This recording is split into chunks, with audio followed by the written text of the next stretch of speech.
Pressure Bill. Well, hello. hello. Welcome back to the Remote No Pressure Bill. The Remote No Pressure Bill. That'll be in the mail, and we expect prompt payment. It's weird how some words have the same meaning, and they're even spelled the same. I know. Like Bill. Like your name is Bill. Yep, or a duck bill. A duck bill. You got to pay the bill. Yep. There's a lot of meanings for Bill. I know. I think that's why it's so hard for some people to learn the English language. I know. It makes sense. There. Like there's like... THEY apostrophe RE? Yep. THEIR, THERE.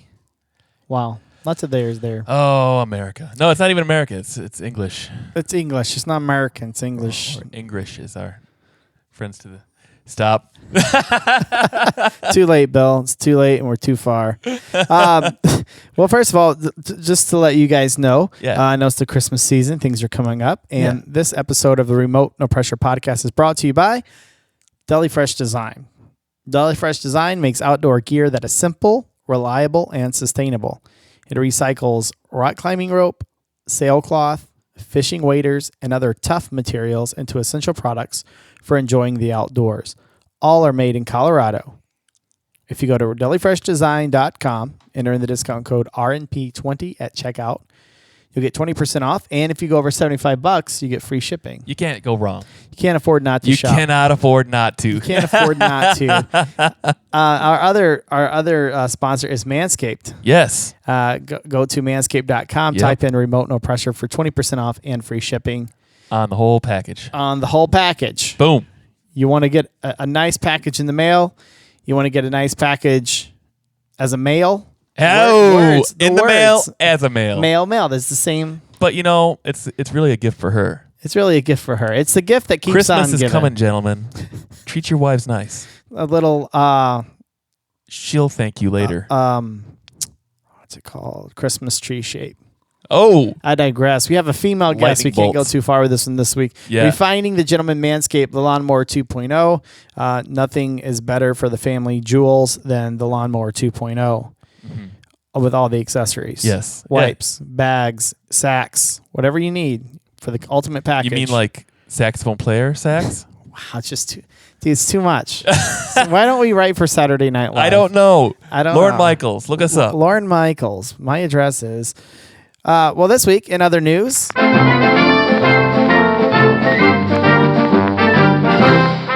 Bill, why don't you take this one? Well, I'll have you read it if I could, but I'm going to set it up here. The Russian Popeye has 3 pounds of dead muscle removed after DIY bodybuilding injections.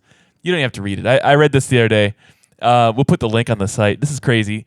I thought he was a MMA fighter. Does it say is he a fighter? Just this Russian dude. Oh my God, he's a bodybuilder. That is disgusting. He injected what was it? It was Vaseline, I thought, into a dangerous enhancement substance. That's all it says. Synthol. What is synthol? Oh, right below that. Use petroleum jelly. Okay. Injections or synthol.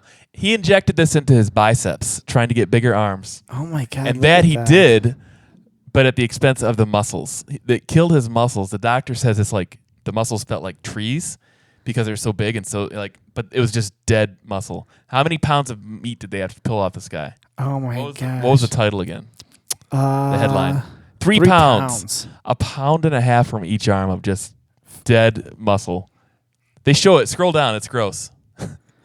Oh man. Yeah. And this is Fox News. This is legit news. This is fair and balanced news. This is not here. Fake news. This is actually Fox News. The News. next one down. That's the gross one. Oh my God. It looks like a fetus. Yeah. A big muscular fetus. Oh my gosh. That is a weird looking. Yeah. Dmitry Melnikov. Dude, I've always wanted like a cool. I've always wanted a cool last name like Dr. Melnikov. I digress. Okay, what were you saying, Bill? I don't remember now. That synthol oil is purely. So if you want big arms, synthol is the way to go. It just will kill your muscles. Look at them right there, dude. Those are huge. How much did that dude inject into his arms? And was he expecting Hulk strength? You ever go to a house and like they did the construction themselves? Yeah. You ever go there and you're like, little shoddy work around here. Or like you go there and like the colors don't match at all. Yep. And you're like, they made that decision. Yeah. He's probably an accountant and is like. Look at the rest of his body, his forearms and his chest, I know. how small they are. Like if you're a bodybuilder, it's about balance and building everything together. Like this guy he's like this skinny dude with humongous arms. I don't know, just bro. biceps. That's just crazy. Well, I guess some triceps down there too. He's got some large lumps down there, but he's got some tries. He's got some buys. That's crazy. Yeah, I wouldn't recommend doing the injections. No. What about lips? Can you put synthol on your lips? Actually, in the article, they're talking about how, like, in other areas of the world, they're injecting this into their butts for firmer butts and, like, larger butts. Yeah. Or calves. People do that in their calves. So they'll get, like, implants down in their calves and butts to beef them up and, like, make them look bigger and instead of doing the work. Yeah. Wow, that's crazy. I know. That's crazy. I can't say that name. What is it? Popeye? Popeye. I can't say it. You can't say Popeye? I say Popeye. Pot pie? Pie. Pie pie. I just realized this last year. Popeye the Sailor Man. Yeah. My wife and I went to Popeyes this week to get the chicken sandwich. No fights, unfortunately. Crazy. Look at the ads there. Like Fox News is listening to us. Manscaped. Fox News knows. Fox News knows what we want. That's crazy. They're hearing us talk about them. Manscaped. We save balls. We save balls. Where is this podcast gone? Now we're talking about conspiracy theories because they're all listening to us, people. They are all on to... I'm sorry. It's supposed to be fly fishing. Anyways, yeah, so that's an interesting story. We'll post the add up to that on the show notes there. Yeah. We have a female guest this week. Oh, very cool. Yeah, it is very cool. Bill, I was invited to be on this podcast. And it was really fun. It was called Fish Untamed. Oh, very cool. The Fish Untamed podcast, and I'll put my interview up on there. But this week we have Katie Burgert, and she has never been on our podcast before, but she was very kind and invited me to be on our podcast to talk about my music and the podcast and all that. So it was very cool to bring her on the show. Very cool. I've said for a long time, and we've even tried to develop a podcast for a female. Mm-hmm. Yes. Because part of the reason I have such a strong desire for that is because I think in the podcasting community, there's definitely a market for that. That's right. That a female fly angler who's really good. I mean, we've got April Vokey. That's right. We've got a couple, but really, putting the time in and building out that show, I think there's a spot for it. And Katie's doing that very thing, a female fly angler. She's had some good guests and... That's awesome. Yeah. Yeah. So go check her out. Fish Untamed. We'll put the link in our podcast. And welcome to the podcast. Let's light the fire. Today on the Remote No Pressure podcast, we have Katie Burgert. Thanks for joining us, Katie. Yeah, no problem. Happy to be here. Now, you recently launched a podcast yourself, and you invited me to be on your podcast, which I appreciate that. Thank you very much. But can you tell us a little bit about what you're doing and what you're up to? Sure. So the podcast kind of goes along with a website I started a couple years ago, I guess coming up on 2 years ago now, called Fish Untamed. And the website I mostly made just because I couldn't do as much fishing as I used to, having a job and everything now after college. So I figured that was a good way to kind of scratch my own itch when I couldn't be out fishing, would be to talk to others about fishing and kind of learn stuff myself along the way. And I just found myself listening to so many podcasts and doing so much, work on my own site that I figured it was just time for me to take the leap and start my own. And it just kind of pairs with my website, but it's a little less backcountry focused. So the website focuses mostly on backcountry fishing, but the podcast, just to kind of expand my possibilities of who I could talk to and things I could learn, I tried to expand out beyond backcountry and even beyond fly fishing at times to other types of fishing. And I mostly just want to talk to people who know more than I do and have better stories than I do, and I can kind of live vicariously through them as well as learn some things myself. What did you study in college, Katie? I studied environmental science. I'm actually hoping to go back to school soon to get my master's, but environmental science with a kind of a focus in streams, not so much lakes, but streams and fisheries ecology. Okay. And what are you currently, is that the line of work that you're in right now? No, unfortunately not. My job right now is kind of unrelated, but it's fine. Is it hard? I mean, after studying that and like, I don't know what your expectations were like in college, but coming back to, you studied, you have this depth of knowledge on a subject and you're not using it.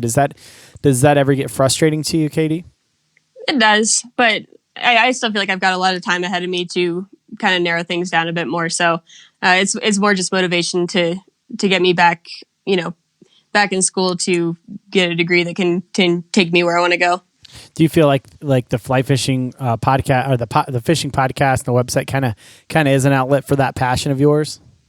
Yeah, and I think I'm realizing more and more. Like, for example, I used to guide over the summer between college semesters fly fishing, and as much as I really, really enjoyed those summers, they were some of the best summers I've had. I think it also made me realize that I wouldn't want to do something like guiding full time. I know it's great for a lot of people, but for me, I started to feel a little bit burnt out at the end of the summer and kind of felt like I was overfishing, but even though I hadn't actually gotten to do any. So I think that running the site and the podcast, I've tried to balance it so it's not keeping me off the water. My rule to myself has been, if I find that I'm losing time, out on the water, or out hiking or camping or anything like that, then I need to cut down the time I'm putting into, a podcast or a site, because that's the whole reason I'm doing it, is to feel more connected to fishing when I can't be. So I find that that's kind of a happy medium of letting me feel like I'm, still in the fishing world without feeling like I'm overwhelmed by it, Right. Now, you said that they were some of the best summers of your life. Why do you say that? I think it was for a couple of reasons. One was that I came from small town Pennsylvania, which I still really enjoy going back there. But that was my first time kind of coming out to the West and seeing some of the larger landscapes and just places I had never even dreamed of before. So just kind of that, awe that you get the first time you come out to a new place and experience something for the first time. But also, I think just the people that I worked with, they're still some of my best friends today, even though, most of us live in different states now and only get to see each other a couple times a year. It was just such a close group of people, and I really enjoyed getting to spend essentially all my time with some of my best friends. That was probably the best part. I think back on my summers right out of college. I was a lifeguard at the local pool, and those are some of the best summers of my life. It's kind of like this time in your life where you're kind of coming of age, and those times you look back on with such a fondness. And I think most of the people who are listening right now, whether they're 25 or they're 80, can think back on a time in high school. That time, my grandfather was a teenager in the Great Depression, and he went to the CC camp, the Conservation Corps, and he used to tell stories about that all the time. Like, these were awesome years, and I helped build this bridge here and that bridge there. And, it's those times that are so meaningful to us, and they're so, they can shape you in such a positive or a negative way. And I always say, when you're that age, you've got to make some of life's most important decisions, but you don't have really the maturity or the experience to for sure make a good one. Yeah. And so some people escape unscathed, and some people just can really screw up their lives in like a 2-3 year period. But I can't think of a better way to spend your coming of age 3, 4, 5 years, whatever, than on the water. That's a great experience, because you're meeting people. What did you learn? I mean, what are some of those things that you learned in those summers, Katie? Well, honestly, I feel like, and maybe I could have mentioned this before too, but I think that's one of the things that did make it great, was that it is that time in your life where you're old enough to kind of be off on your own, but you're not old enough yet to actually have real responsibilities yet. Right. I think that's one of the other things that was just great about it, was just, I think if I were to pursue something like that full time as an adult, I think I would feel the stress of knowing that the amount of work I put in is, entirely tied to how much money I make. And not to say that any other job, your money isn't tied to how hard you work, but those were some of the hardest working years of my life, honestly, sun up to sundown, sometimes working for 12 to 15 hours straight. But the ability to feed your family, wasn't riding on that. If I felt burnt out or something, I could always take a break. And I think that's one of the things that made it so good. And I think that's also kind of what I learned from it, is that I learned a lot about what was important to me at that time, as well as what would be important to me later on. Obviously, I'm not working in that industry now, but just knowing what's important to me and what I value in terms of, when I look back, I only think of the good times, even though there were obviously, plenty of challenging times. And I think it just helped me prioritize what matters to me in life, and kind of helped guide me just knowing who I want to spend my time with and how I want to spend my time. Yeah, definitely. And I've always said this, and I've said this from the very beginning of the podcast. The people who are the fly fishing guides, they're the real deal. That's the hardest job in the industry. Out there every day, and you don't get to fish as much as you think. Everyone else is fishing. Right.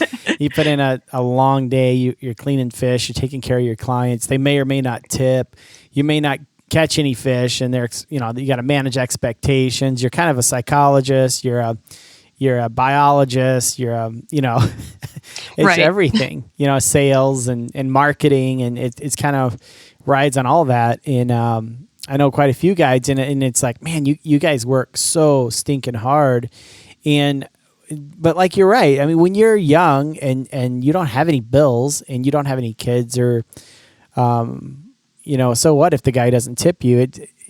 Who cares? Like, you're right. You can get over it. Yeah. But if mama doesn't have milk for dinner, like for the baby or something, that could be really tough. That could be a tough thing. There's a different level of stress there that you don't have when you're young and you're free. And I say free in a very, I'm not saying that, man, that was so free back then, because now I have freedoms I didn't have before. Freedoms being like maturity and being able to think through things, and an emotional intelligence that I didn't have when I was 22. So it's just a different time in life. I remember my first semester in college, my first day in college, and I thought, man, I'm hungry. And I thought, wow, I got to go buy groceries for myself, because there was always groceries in the kitchen, But all of a sudden now I'm the one that's going to the grocery store, and I didn't know what to buy. So I bought a bunch of frozen pizzas and Easy Mac and called it good, because I didn't know what right. to do, But it was just a great time. And I think a lot of people like those, like you see these coming of age movies, and like my kids have been watching The Goonies and The Sandlot, and like there's all these cool I got two boys, so they're all coming of age, and it's just cool to see that. You look back and you kind of reminisce on those times. Mm-hmm. I think I also learned too, and I think this would be valuable for, not saying everyone needs to go out and spend a year working in a fly shop or anything, but I think you learn a lot about being a good, fisherman and client as well. It's kind of like why I think that everyone should work retail for at least a little bit of their life, just so you kind of appreciate that more. If I were to take a guided trip now, I think I'd have a more well-rounded view of how much work that person's putting in, right? To make my experience good. And I think you could really appreciate the extra effort that someone put into giving you a good day too. You could notice that. Whereas you could definitely tell, which people didn't understand how much work you were putting in. Mm-hmm. So I think it would probably make me a better client as well if I were to take a guided trip in the future. For sure. It's like I always say, everyone should wait tables one time in their life. Right. Because I did that, and that was like, wow, what a hard job, Yep. And you learn how important tips are. You learn, like, it's a lot of work, dealing with different personalities, and there's some jobs that teach you some really important life lessons that you're not going to get any other way than to actually do them, and embrace the suck. I don't know. I know people have said that before, I think, but just embracing those moments to say, man, this kind of sucks, but I really can learn a lot through that. Yep. So how did you get into fly fishing? I mean, is that something that's always been kind of part of your life, Katie? Or is that something that, doing it right out of high school and college and whatnot, obviously you had some experience, but what did that look like to you, Katie? So fly fishing actually came right around that time. I've been fishing since I was really little. I've got two much older sisters, but they were so much older than I am that I never lived with them. So I grew up as an only child, and we had a cottage growing up in Pennsylvania that was right along a river. And so every summer, my dad would take me out there. He was a stay-at-home dad, and he'd take me out there and basically just put a fishing pole in my hand and said, "Go have fun." So I was just kind of free to roam and explore as a kid, which was, I think, kind of vital in me enjoying fishing as an activity. But that was just a spin rod. And so I grew up 0 through 18, basically just spin fishing for bass and walleye and stuff back home. And then just through a kind of a crazy connection with my sister out here in Colorado, she knew a guy who worked summers in a fly shop and was looking for extra help. So he asked her if she knew anyone who liked to fish and might want to come help out at the shop. So she got him connected with me, and I basically just came out on a whim to work the fly shop and learn to fly fish. And that's kind of where I got my start in fly fishing. And then after that, kind of worked my way up into being a junior guide and then a lead guide. And that's mostly my transition to fly fishing. And I haven't really done a ton of spin fishing since then. I will when I go home, but out here I'm pretty strictly fly fishing now. I caught the bug. Yeah, no pun intended, but you caught the bug. So has it helped you out? I mean, obviously the experience and all that we talked about, but the actual process of fly fishing, what has that done for you? I mean, why have you not gone back to spin fishing? What is that bug that you're talking about? I think it's twofold. One is more of a, practical, pragmatic reason, and one is just, I don't know, the crazy thing that we all have in our minds that draws us to fly fishing. But I mean, practically, I think it's just that out here, the types of water I'm fishing mostly, small mountain streams, they just really lend themselves to fly fishing. I think I'd get kind of frustrated using spin gear out here. And that's why I'll still pick up a spin rod when I go home, because I'm back in my big river, bass fishing mindset, and I don't mind throwing a spin rod. But there's something that I think would just kind of turn me off about throwing spin gear for small mountain trout. I don't know. I like the small flies to match the small fish. But beyond that, I think it's just all the extra technique and finesse that's involved in fly fishing. I can get a little bit bored just throwing the same thing out over and over and reeling back in. But it's really hard to get sick of kind of mastering, a dry fly drift to a trout that you can see rising. There's more involved, and it keeps me more engaged, and it's really hard to get bored regardless of whether you're catching fish. So I think that is kind of what has drawn me to that specifically over just kind of checking a lure out and hoping for the best. Yeah, for sure. Now, your social media, I know your social media, we got all your links in the show notes. We'll put them down there. But as far as your website, I mean, what are you looking to do? Are you looking to ultimately grow that to be something that you do full-time, like a full-time business, or is it just a hobby for you, Katie? What do you see coming? What's next for you, Katie? I don't know if I ever see it being something that's like a full-time thing. I obviously, if that happened overnight, I wouldn't argue, but that's not really my ultimate goal. There's a part of me that almost would worry that I would get burnt out the same way that I worried about getting burnt out trying to do something like guiding full-time. And I wouldn't want to hate it, by making it my work. At the same time, obviously, if you, what do they say? If you do what you love, you never work a day in your life. So I don't actually know how that would play out, but as of right now, I don't really see it being something I would take full time. I see it as something that is kind of the same reason I started it, was just to scratch my itch and meet lots of cool new people that I've never gotten to talk to before. The number of people I've met in the quote unquote industry, I don't like that name, but the industry of fly fishing, I've gotten to meet a lot of really nice people through it, and it seems to only be branching out more and more the more I interact with people. So I guess ultimately my goal would be to have it be a place that people could count on to learn something or be inspired, and ideally maybe make a little cash on the side. But that's just kind of a bonus in my mind. Yeah, that's great. That's interesting perspective, and about you're exactly right. I think too that whole phrase that do what you love to do and you never work a day in your life. Like I know a lot of people who can argue with that. Like, it's a very romantic idea. Like, it is, and I think it kind of takes away from everybody who works really hard so they can go enjoy what they like without worrying about it. And I've kind of started to appreciate that more. And I've noticed it since I've started the website and everything. And, I need photos, I need content to put up, and I really don't like the idea of going fishing just to create those things. So if I ever find myself on the water thinking like, oh, I should take a picture of this so I can, use it on my website, or I should do something so I can write about it. I don't like that. And it makes me feel, disconnected from why I started fishing in the first place. So I worry that if I made something like that my work, it would basically eliminate my hobby of fishing, which is, what got me started in the first place. So as much as I'd like to do something for work that I love to do, I kind of want to keep it a little bit separated from some of the things I'm really passionate about, just so when I'm doing those things, I can enjoy them, 100% for what they are and not worry about, like, should I be doing this differently so I could, make more money, make more profits for a business, Right.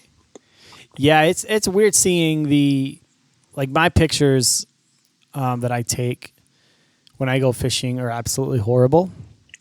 And I can't. I'm been working with Holden Osmus out in Iowa. He gave me a few tips about using a tripod and all this other stuff. Thanks, Holden. But I mean, they're just like floppers. Like I caught a few rainbow trout this fall, and like I'm trying to take pictures of them. I'm trying to keep them wet. I'm trying to be good to the fish, but I'm trying to hold a camera, but I don't want to drop it in the river. And it's just like, it's awful. Right. I hate it. And then I'm like, oh, crap. And I don't want to go fishing just to get content. I want to go fishing because I don't want to look at content. I don't want to make content. I want to be fishing, So it is a tough thing. Now, you've grown up kind of in the social media world. You've had it pretty much your whole adult life.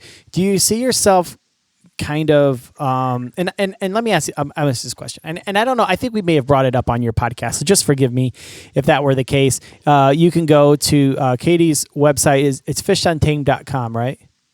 Fish Untamed. You can check out the show notes. You can listen to our interview. But so if you go there and listen to my interview there, it may be redundant. So I apologize for that. But do you, like in the 80s, we had like this greed is good, this Gordon Gekko. You probably don't even know who that is, but that was a big deal. Greed is good. And then in the 90s, we had this slacker generation. We had Nirvana. No one cared. We wore like ripped up jeans and tied flannel shirts to our waist like idiots and wore Doc Martens because we just didn't give a crap, right? Right. Well, like during this whole social media thing, we've seen like this whole hustle hard. You better work hard nonstop, build this thing and hustle. And people, now I feel like that it's time for the slacker era to come back. I mean, everything goes in cycles. People are just like, I don't care. Like, do you feel yourself withdrawing more from social media, or are you going deeper into it lately? And not just fly fishing. I'm just asking in general. Are you withdrawing more? Or are you going deeper into it, or is it the same as you've always had? I'd say I've definitely withdrawn from it, and honestly, fishing is kind of the only thing that's keeping me there. And not even fishing, specifically the podcast and the website. I've said a couple times now that I would probably be off Instagram at this point if I didn't have those things that I feel like I should be promoting. If I'm going to put the work into creating them, I might as well have people come, listen and view. Yeah, it'd be kind of pointless to put that time in if no one's going to look at it. But I've pretty much at this point am down to just using it for promotion, which I know probably rubs some people the wrong way. Like, Instagram should be used for sharing what you're up to and everything. And I do share what I'm up to, but pretty much only as it relates to fishing, just because that's kind of the audience I'm targeting. But if it weren't for the podcast and the website, I'd probably back off of that too. I've already left Facebook and all that. So I'm kind of just sick of it at this point. It takes up a lot of my time, and I find that I tend to spend more time on it when I'm stressed out. If I'm having a rough day at work or whatever, that's where I go. But I spend very little time on it, when I'm actually having fun, over the weekends or whatever. So I'm have come to associate it with, that's where I spend my time when I'm not having a good time. So the less time I'm spending on social media, the better time I'm probably having in the real world. Let me ask you this question, because let me just ask you this question: Is it the same sentiment amongst your peers? I think so. I'm going based off of like my friend circle, right? So that's who I'm considering my peers. Some of my friends in my circle have never been on Facebook. So I think you are probably a better demographic or person to ask the question to. So yeah, I don't think I can speak for my age group entirely, but I can speak for my friend circle and say that the majority of us have fairly similar, I guess, tendencies as it comes to social media. And we've talked about this before amongst each other, just how little it does for us nowadays. But we still, like I mentioned before, most of my friends live in other states. So I do enjoy having it to keep up with what they're up to, because some of them I keep in touch with on a weekly or bi-weekly basis, but some of them I go, months without talking to sometimes. So I do appreciate being able to keep up with what they're up to. That way, the next time I see them, it's right where we left off. I feel like I've been in contact with them, even if I haven't been. Yeah, that's great. Yeah, and as far as like Instagram being used of what you're up to, ours is considered media, and people know we're a business, and people know that it's not my I got a personal account with like 6 pictures on it, but but the other Instagram is. It's just our business. I don't think there's anything wrong with that. I think marketing, it is what it is. You want people to listen to your podcast, then you want to be where the people are, right? And like you said, You're putting all this hard work into it. You're putting in the time.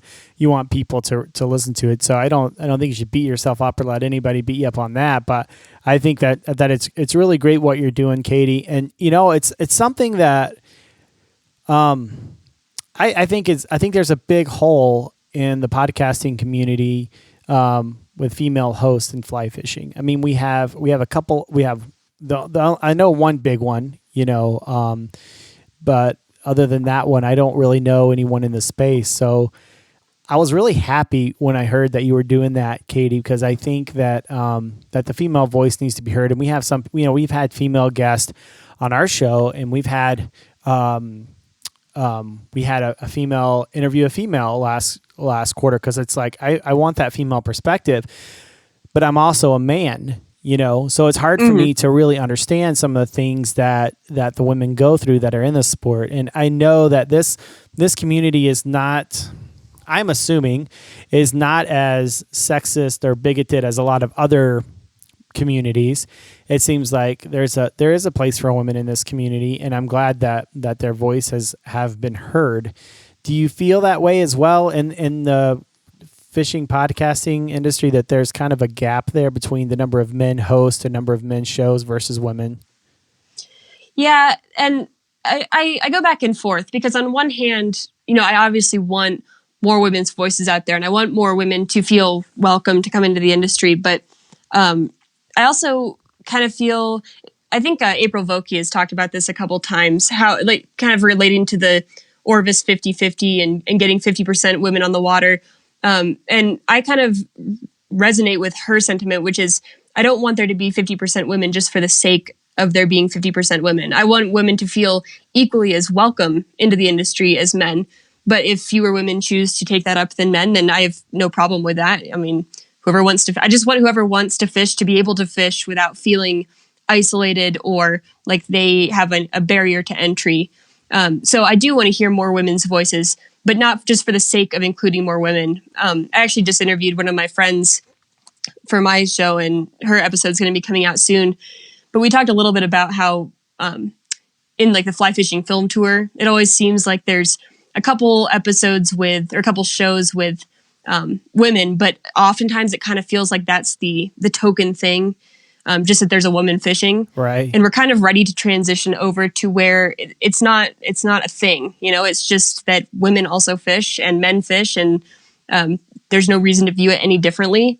So I do want to hear more women's voices, but I want to hear them as an integrated part of a cohesive industry versus including women just for the sake of it, a kind of a top down, like let's include women. I want women to be able to lift themselves up and feel welcome in the industry without feeling like they're being focused on, I guess, as a token character, This may ruffle some feathers.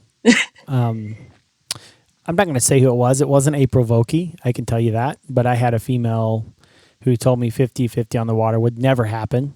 They like the idea of that, but they saw it as kind of a marketing ploy to try to kind of capture women, like not capture them. This interview's going downhill very quickly. I feel like Joe Biden. Lock up the women. I'm like the old guy seeing dumb things. No, but like, trying to capture that demographic and marketing to them because they were an underserved market. So I'm not saying Orvis' name because they do 50-50 on the water. I'm not saying Orvis, but some people, right, were trying to just focus on women because it was profitable, not because they really wanted more women on the water. And I'm not saying it was Orvis at all. I'm not saying that at all. But do you feel that that's kind of been the way it was, or do you not feel that way?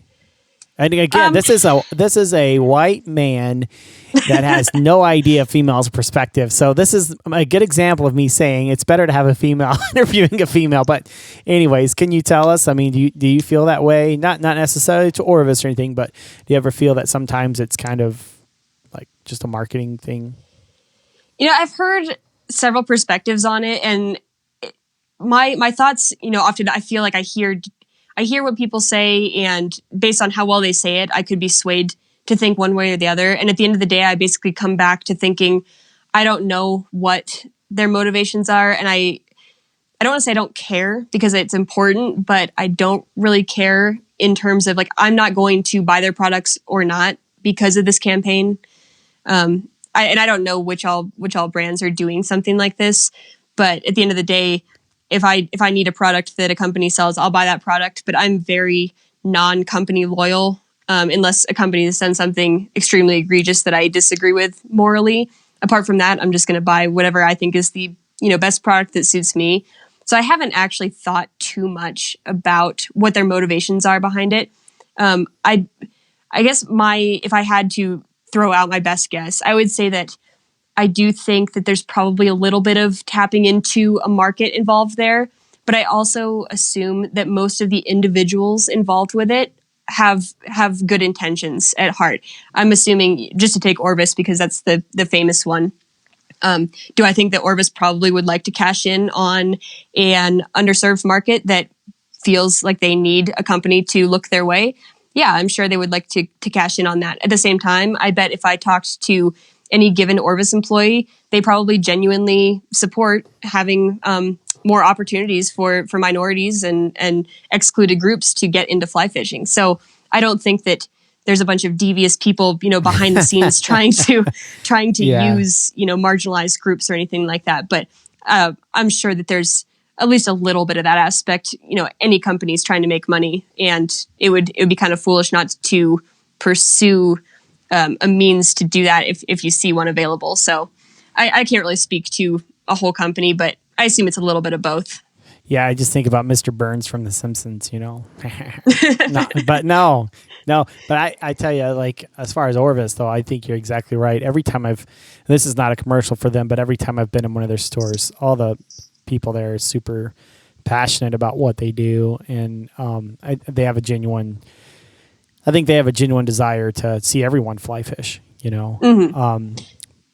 So, yeah, I've had a couple negative interactions over the years, specifically related to the fact that I'm a woman, but far and away, the experiences I've had are exactly what I'd want. And I'd say the majority of individual anglers out there have good intentions, in that world. So I wouldn't point fingers at anyone in the industry like that, saying that they're trying to cash in on something, related to women in the industry. Yeah, that's a great point. And now that I've offended Orvis, and every female listener we have, I'm really sorry from the bottom of my heart. But I was just really like, how do I word this question? Sometimes I say okay. that. But sometimes it's like that, Katie, you know?